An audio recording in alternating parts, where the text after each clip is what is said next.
jungle.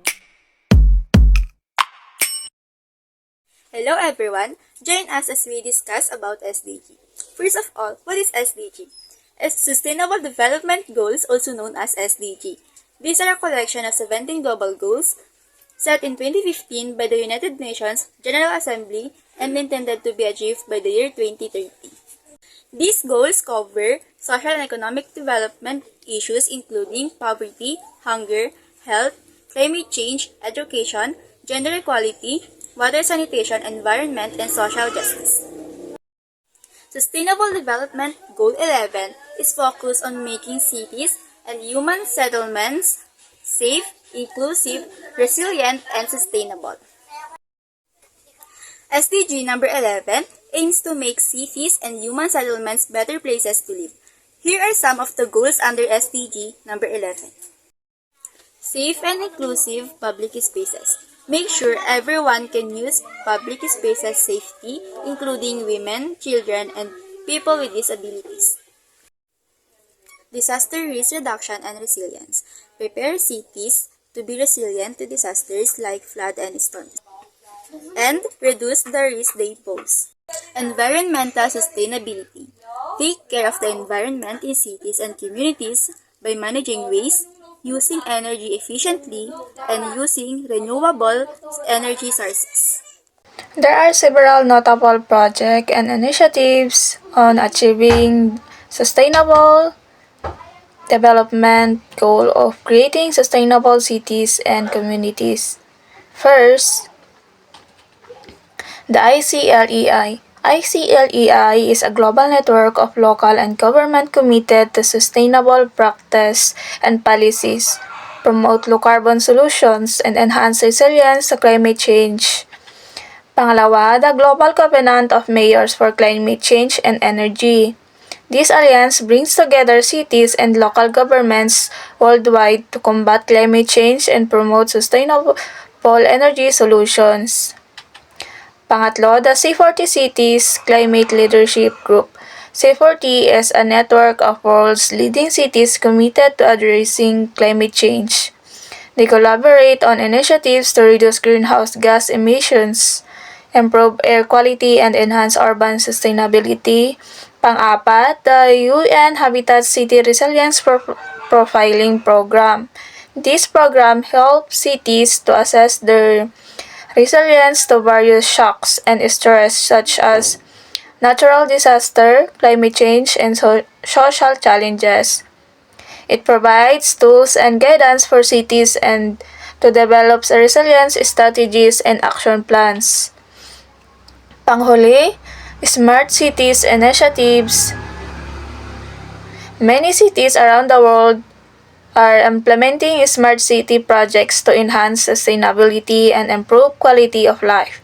These initiatives leverage technology and data to optimize resource use, improve transportation systems, enhance energy efficiency, and promote citizen engagement. UN says 68% of the world population projected to live in urban areas by 2050. Today, 55% of world's population lives in urban areas, a proportion that is expected to increase to 68% by 2050.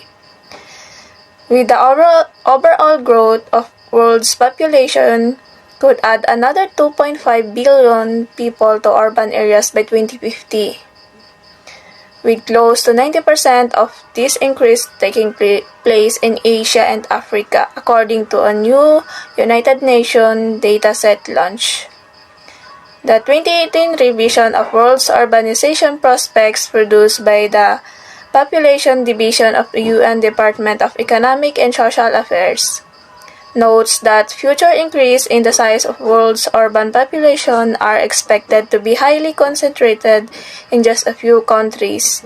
Together, India, China, and Nigeria will account for 35% of projected growth of the world's urban population between 2018 and 2050.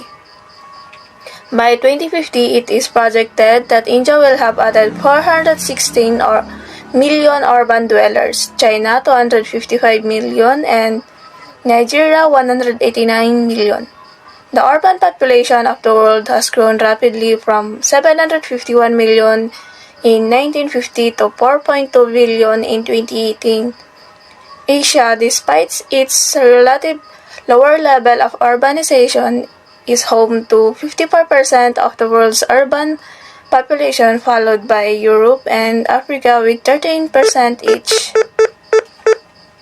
The most urbanized regions includes Northern America with 82% of its population living in urban areas in 2018, Latin America and Caribbean with 81%, Europe 74%, and Oceania 68%. The level of urbanization in Asia is now approximating 50%. In contrast, Africa remains most rural, with 43% of its population living in urban areas.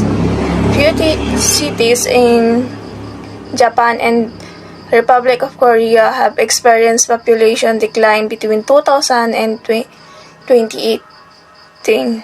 Several cities in countries of Eastern Europe such as Poland, Romania, the Russian Federation, and Ukraine have lost population since 2000 as well. The rural population of world has grown slowly since 1950 and expected to reach its peak in few years.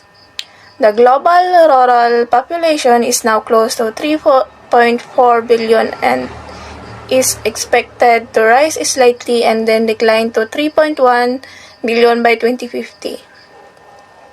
Africa and Asia are home to nearly 90% of world's rural population in 2018. India has the largest rural population with 893 million, followed by China with 578 million. There are numerous organizations worldwide that are working towards the attainment of Sustainable Development Goal 11. Here are a few. UN Habitat. The United Nations Human Settlements Program, known as UN Habitat, is the UN agency responsible for urban sustainability. They work on a wide range of issues, from housing and slum upgrading to urban planning and development. World Bank. The World Bank provides financial and technical assistance to developing countries for development programs that are expected to improve economic prospects and reduce poverty. They have numerous projects related to urban development and sustainability. C40. C40 Cities is a network of the world's megacities committed to addressing climate change.